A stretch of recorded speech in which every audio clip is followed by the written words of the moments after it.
The instant that reports commenced their widespread dissemination, an immediately recognizable undulation of speculation and inquiry swept through the vast expanse of social media platforms, the pages of popular tabloids, and the numerous dedicated channels for royal commentary. A singular, pervasive question resonated throughout these diverse forums.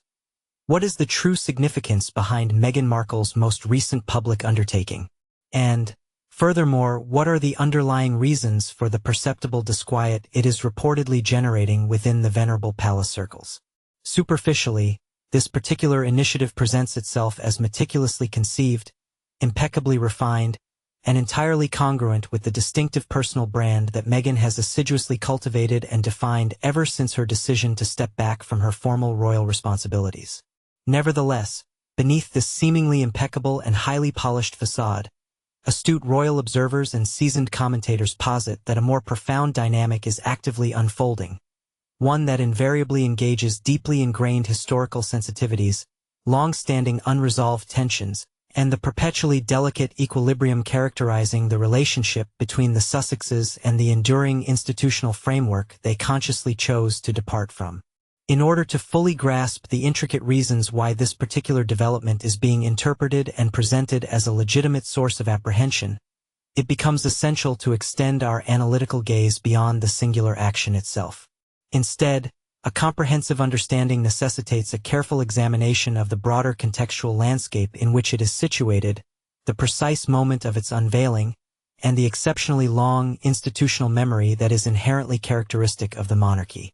Following her relocation to the United States, Meghan has progressively and purposefully reestablished her distinct public voice, transitioning from a period marked by comparative reticence to a carefully orchestrated position of strategic and prominent visibility. Every single interview she has given, every collaborative partnership she has forged, and every public appearance she has made has been undeniably deliberate in its execution, frequently articulated around overarching themes of personal empowerment, authentic storytelling, and the crucial act of redefining her identity far beyond the restrictive confines of traditional royal constraints. Those who champion her cause perceive this trajectory as an entirely natural and understandable evolution, portraying it as a woman confidently asserting her individual autonomy subsequent to enduring years of relentless and intense public scrutiny. Conversely, those who adopt a more critical stance contend that each successive step she takes invariably serves to reopen historical grievances and deeply embedded wounds for the royal family, particularly when these actions appear to intersect, even subtly, with matters pertaining to esteemed royal titles, established legacies, or the intricate behind-the-scenes dynamics that were, for a considerable period, meticulously guarded as private affairs. This most recent undertaking, in the informed opinion of numerous royal commentators, unequivocally situates itself within this very delicate and highly contested territory. What genuinely appears to cause palpable disquiet and apprehension among palace insiders is not primarily the explicit content or the substantive nature of Meghan's specific actions. Rather, the profound source of their concern lies firmly within the potent symbolism inextricably linked to these undertakings. The very essence of the monarchy's enduring strength and operational efficacy is predicated upon an unwavering commitment to continuity, a steadfast adherence to predictability, and the meticulous cultivation of a carefully managed public image that consistently underscores themes of unity, collective purpose, and dignified restraint. Consequently, when an individual who once held the esteemed position of a senior royal embarks upon an initiative or articulates a statement that, however subtly, reinterprets or reframes past shared experiences, it inherently poses a direct challenge to that meticulously constructed and tightly controlled institutional narrative. Even in the absence of direct name-calling or the articulation of overt accusations, the mere implications arising from such actions are frequently sufficient to ignite a significant degree of concern and apprehension.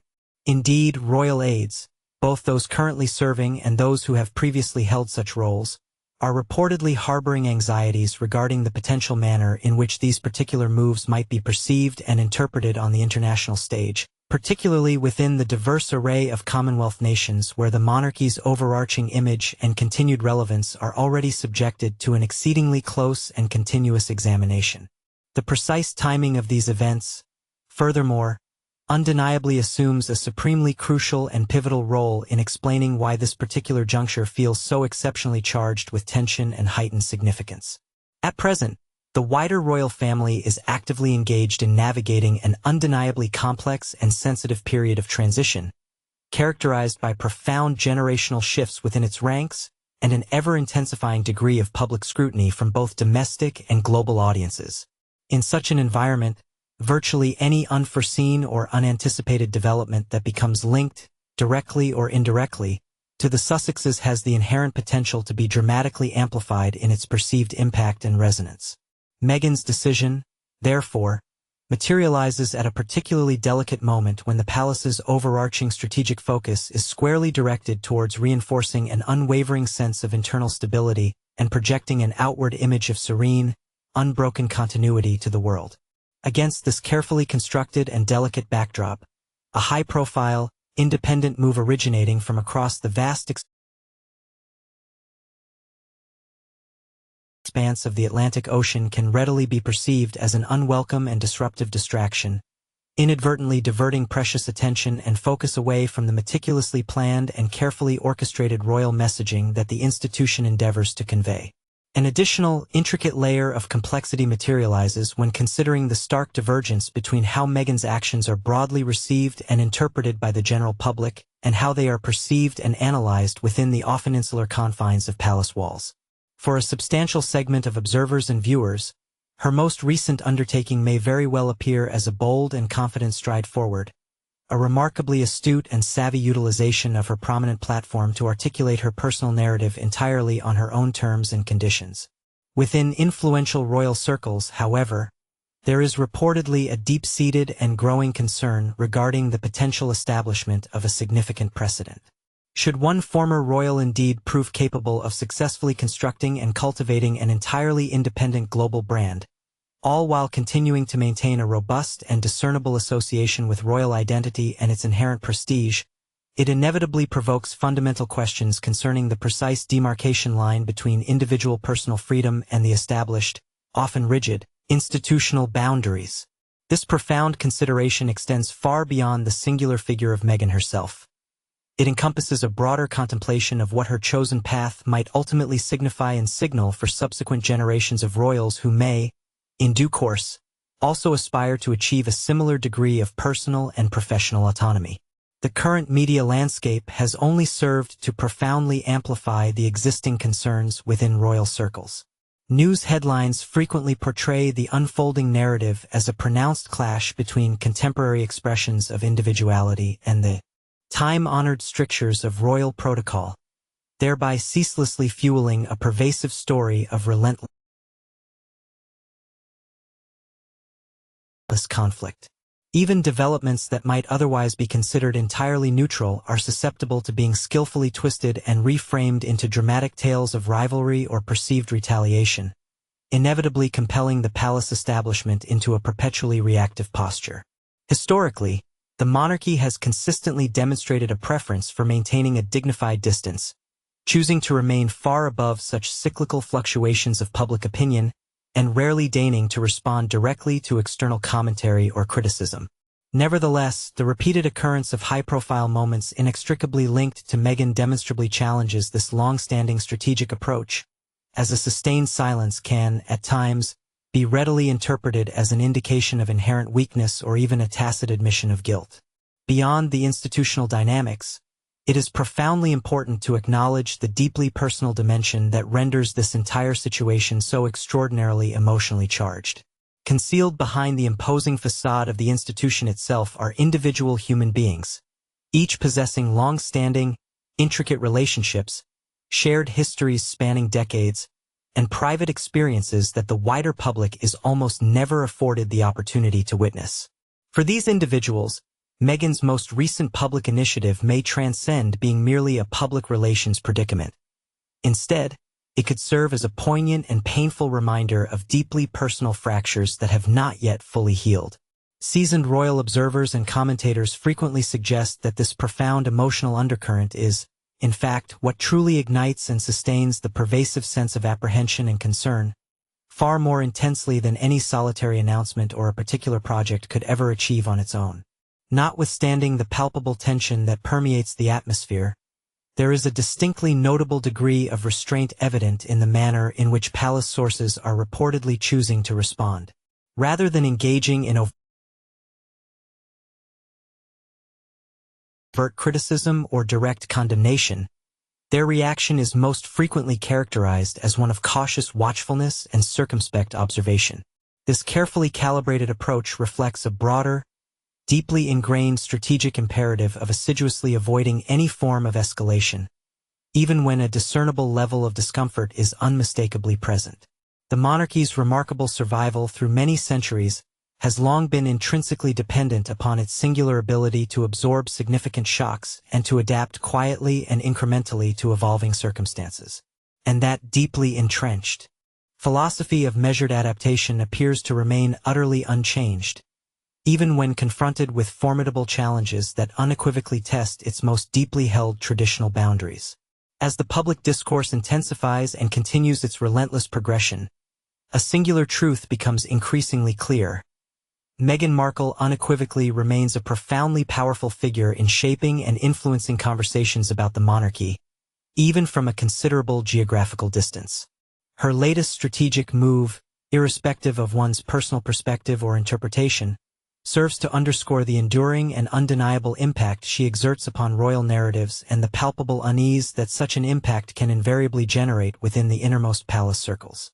Whether this current moment signifies a pivotal turning point or merely represents a further chapter in a long, intricate, and continuously unfolding story remains to be conclusively determined, but its profound significance lies in how it vividly exposes the delicate and precarious balance between tradition and change, between institutional control and individual independence, that the royal family continually strives to navigate within a rapidly evolving global landscape. As the broader conversation surrounding these developments deepens and becomes more nuanced, attention inevitably shifts towards understanding precisely how this most recent development integrates into Meghan's overarching trajectory since her departure from official royal life, and why its resonance continues to be so exceptionally potent within the palace's hallowed halls. What renders her actions particularly impactful is the distinctive manner in which they artfully blur the once distinct lines between personal reinvention and institutional legacy. Meghan is, by definition, no longer formally bound by the intricate strictures of royal protocol, yet she remains indelibly and irrevocably linked to the monarchy in the collective public imagination. Every solitary initiative she undertakes, every project she champions, is invariably filtered through that pervasive association, regardless of her personal intentions. And that persistent, lingering connection is precisely the element that consistently keeps palace officials on a heightened state of vigilance and apprehension. From the palace's intrinsic perspective, the overarching challenge resides in effectively managing a narrative over which they no longer possess complete and absolute control. For many centuries, indeed for hundreds of years, the monarchy has meticulously relied upon tightly coordinated messaging, with its senior royals operating as carefully curated representatives of a singular, unified institution. Meghan's declared independence fundamentally disrupts that established model. She now communicates directly with vast global audiences without the traditional filters of royal advisors or the formal constraints of conventional press briefings, and that unmediated, direct line of communication can feel profoundly unsettling to an institution meticulously constructed upon principles of formality, hierarchical distance, and carefully managed public perception.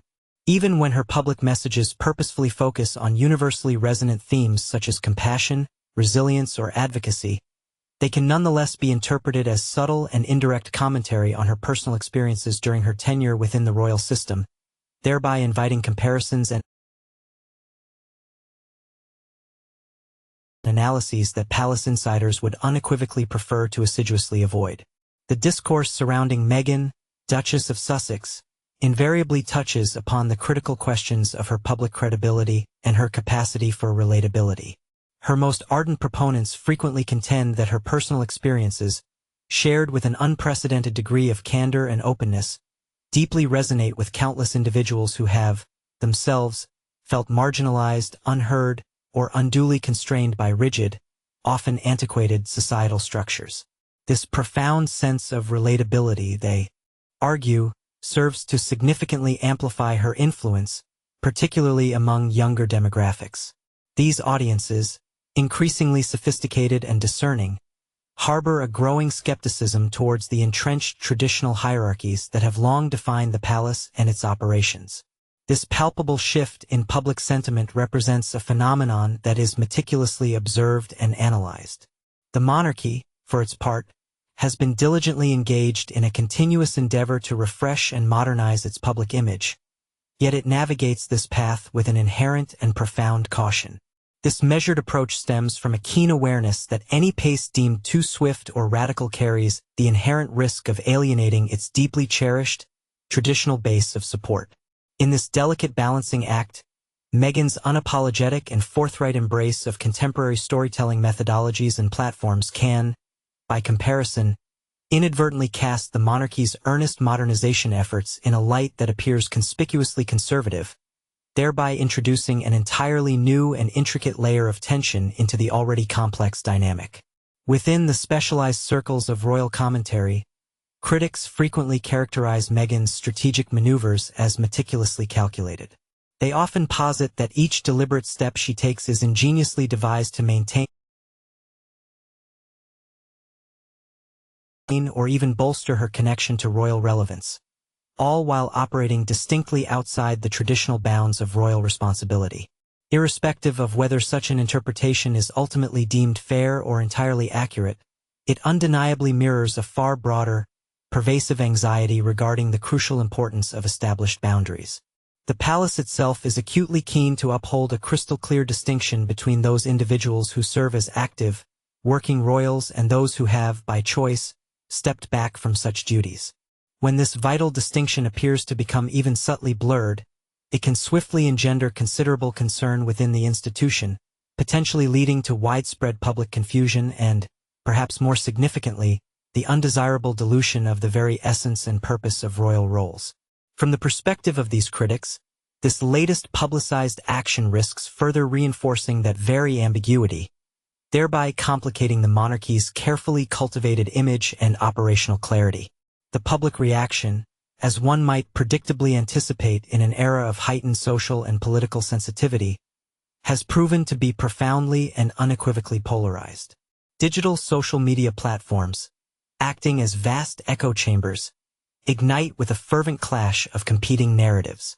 On one side, numerous voices are raised in praise of Meghan, applauding her perceived courage in reclaiming her authentic voice and charting her own course. Conversely, a vocal chorus accuses her of deliberately reigniting dormant drama and unnecessarily perpetuating ongoing controversies. This very polarization, in and of itself, constitutes a significant challenge for the monarchy. The institution has historically and traditionally positioned itself as a unifying force, standing majestically above the fray of political or cultural divides, a symbol of stability and continuity. When narratives and stories tangentially linked to former members of the royal family ignite such intense and passionate debate, it directly challenges and, indeed, threatens that carefully constructed unifying image, inadvertently drawing the venerable institution into cultural battles and ideological skirmishes it would, by all accounts, much prefer to assiduously avoid. Palace advisors operating behind the scenes are reportedly acutely aware of this profound and intricate dynamic, even if they rarely, if ever, publicly acknowledge its existence or impact.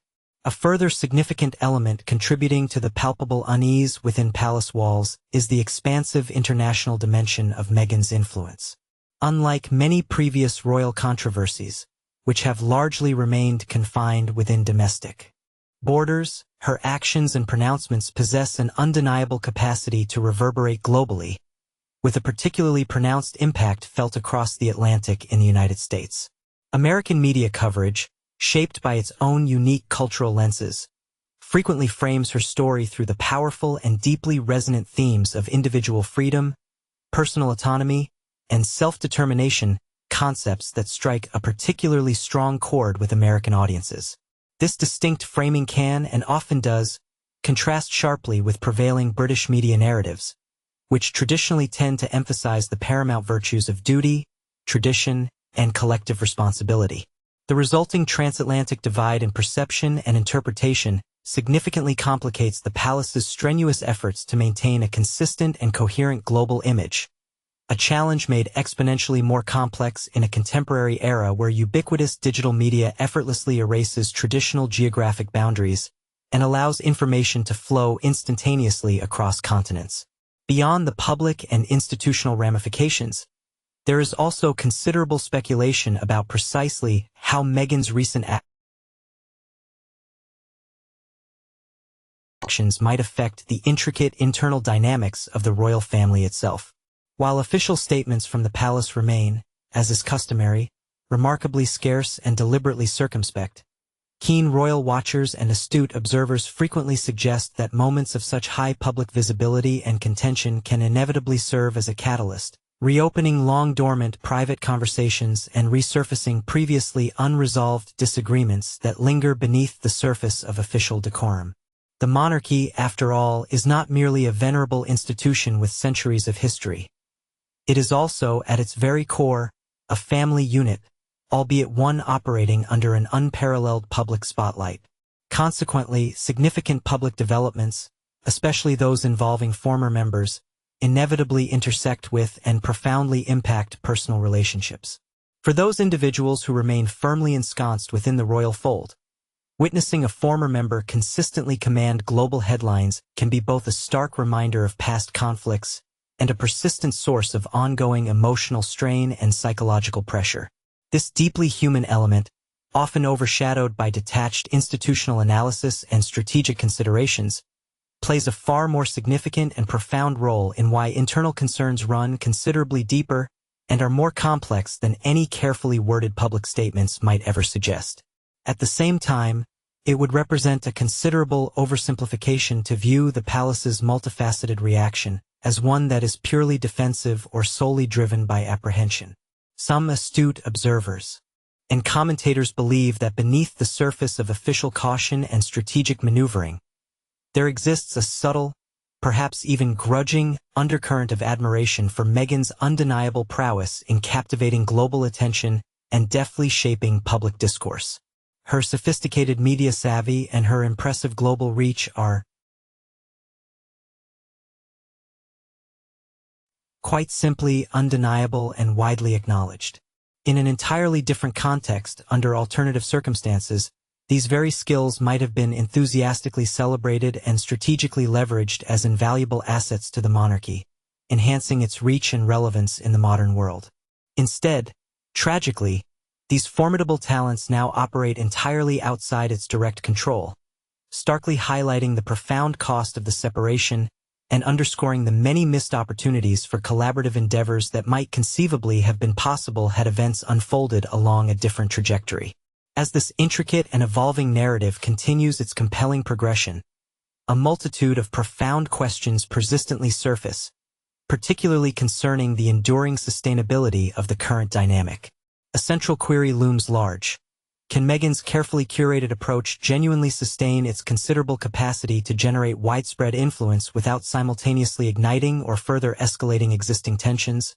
Or is it an inevitable outcome that each subsequent public maneuver will only serve to deepen the already perceptible chasm between differing perspectives?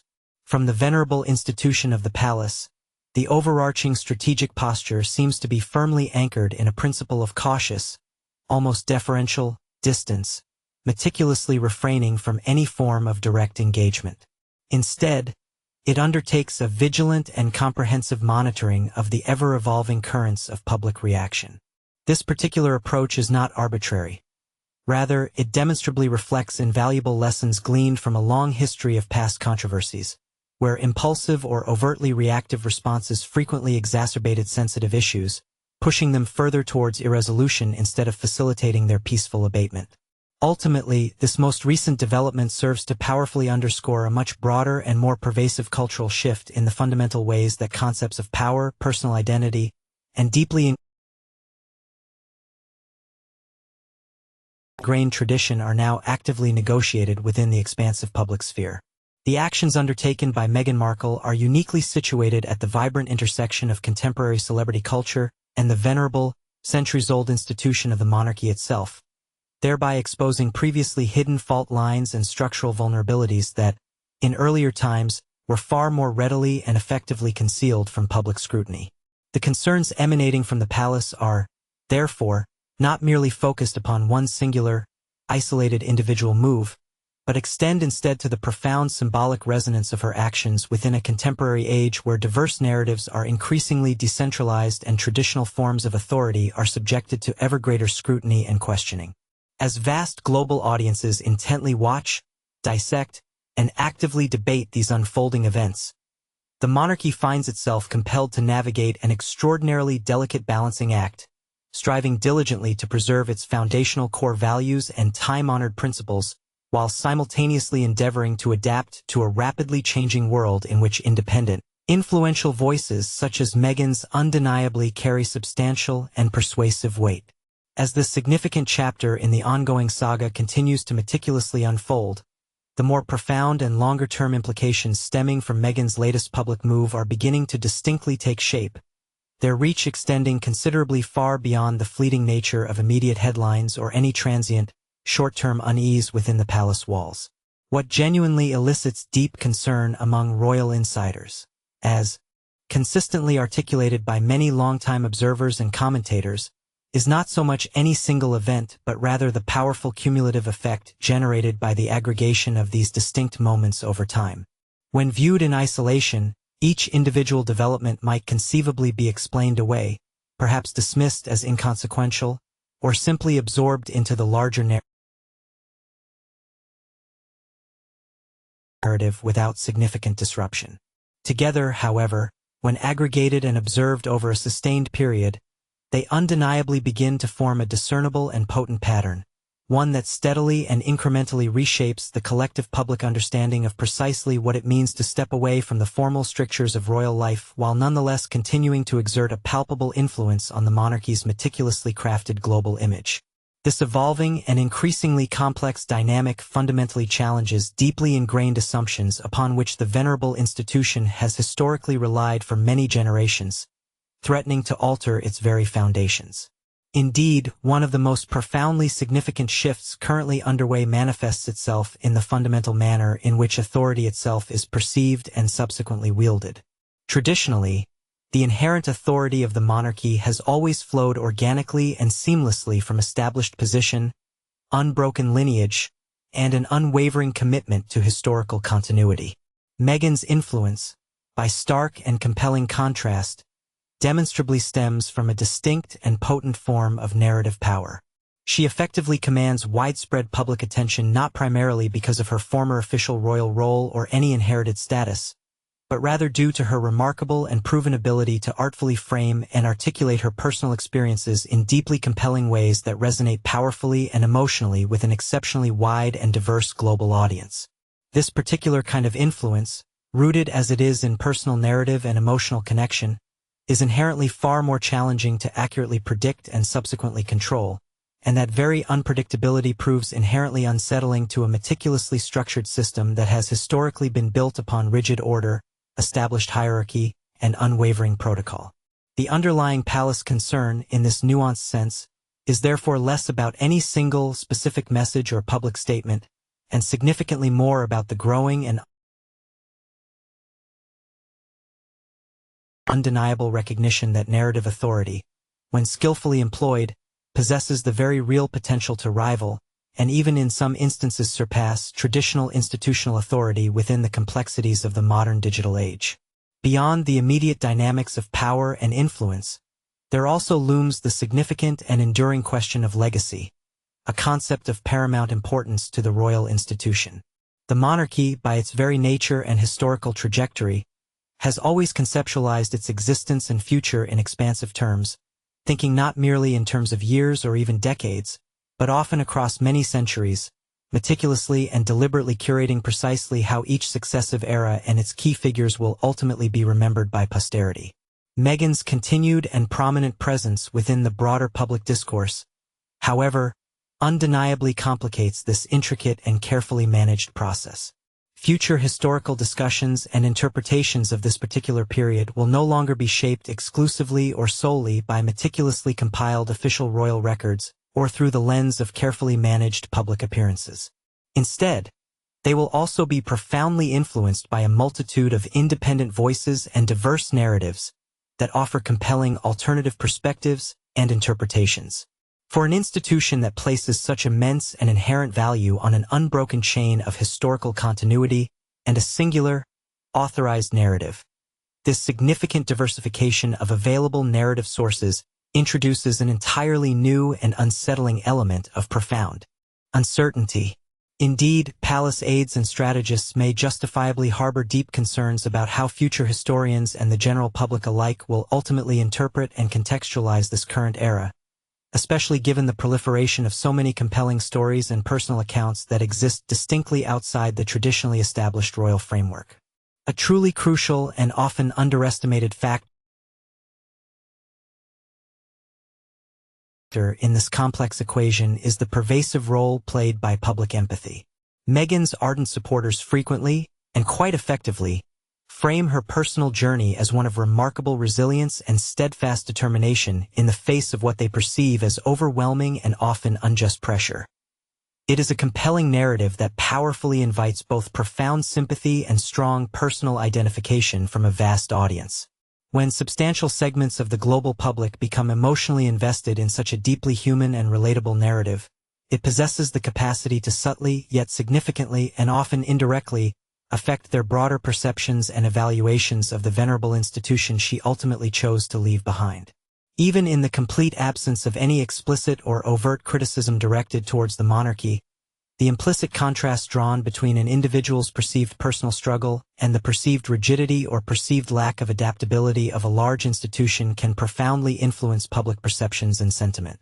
This subtle, yet undeniably impactful, shift in collective sentiment is notoriously difficult to precisely quantify or measure through conventional means, but its presence is deeply felt within royal circles, and it stands as one of the persistent and underlying reasons why palace concern continues to endure and indeed, subtly persist, despite any outward appearance of calm or composure. At the same time, Meghan's strategic move undeniably brings into sharper focus the profoundly changing nature of modern celebrity and the evolving dynamics of influence. In previous generations, the very essence of royal status itself was widely considered the absolute pinnacle of public visibility and societal prominence. However, in the contemporary era, the proliferation of global digital platforms now empowers individuals to meticulously cultivate their personal influence with remarkable independence, often achieving far greater flexibility and an expansive reach that transcends traditional boundaries. Meghan operates with a discernible comfort and dexterity within this novel landscape, skillfully leveraging modern media channels to forge direct and intimate connections with diverse audiences across the globe. For the enduring monarchy, the intricate challenge lies in adapting to this new and undeniable reality without in any way compromising its distinct, centuries-old identity and revered traditions. This remains an ongoing and complex endeavor. Each successive instance where a former royal achieves notable success outside the confines of the institution serves to underscore the pressing need for internal adaptation while simultaneously exposing the inherent limits of an unwavering adherence to tradition. An additional, deeply significant layer of complexity is introduced by the palpable impact on younger royals who are observing these developments from within the very heart of the system. Astute observers suggest with considerable foresight that Meghan's chosen path may, in a quiet yet profound manner, prompt searching questions about the fundamental concepts of personal autonomy, the critical importance of mental health, and the delicate balance that must be carefully struck between the unwavering demands of duty and the imperative of individual self-definition. Even if such weighty questions are never articulated publicly, their significance internally within the royal household is unquestionably substantial. The palace's overarching concern, therefore, extends beyond mere external perception. It encompasses the vital necessity of maintaining internal cohesion and an unwavering commitment among those who choose to remain dedicated to the institution. For an establishment that intrinsically relies upon a lifetime of dedication and service, it becomes critically important to meticulously manage examples that appear to offer compelling alternative paths. Despite these multifaceted challenges and the inherent tensions they generate, it is profoundly worth noting that moments of significant strain have, throughout history, consistently acted as powerful catalysts for vital evolution within the monarchy itself. Past crises, often of great magnitude, compelled the institution to undertake necessary reforms that ultimately served to strengthen its enduring relevance and ensure its continued existence.